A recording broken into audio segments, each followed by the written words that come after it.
Chapter 4. Word Detective. It was a beautiful September afternoon. Bright sun, cool breeze, blue sky. But not for Nick.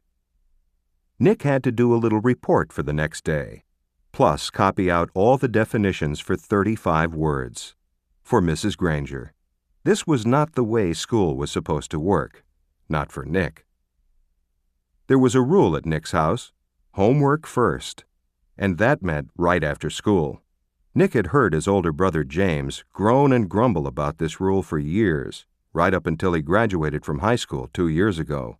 And then James wrote home from college after his first semester and said, "My grades are looking great because when I came here I already knew how to put first things first." That letter was the proof Nick's mom and dad had been looking for.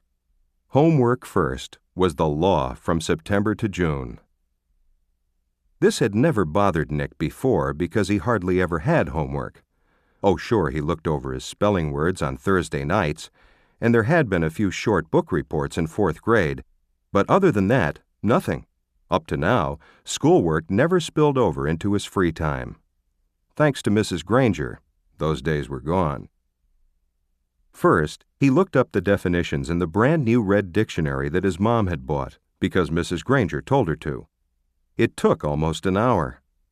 He could hear a baseball game in John's yard down the street, yelling and shouting, and every few minutes the sharp crack of a bat connecting with a pitch.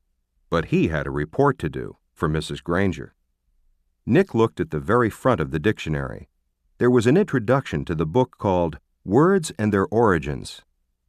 Perfect, Nick thought. It was just what he needed to do his report. It would all be over in a few minutes. Nick could already feel the sun and the breeze on his face as he ran outside to play, homework all done. Then he read the first sentence from the introduction. Without question, this modern American dictionary is one of the most surprisingly complex and profound documents ever to be created, for it embodies unparalleled etymological detail, reflecting not only superb lexicographic scholarship, but also the dreams and speech and imaginative talents of millions of people over thousands of years, for every person who has ever spoken or written in English has had a hand in its making. What?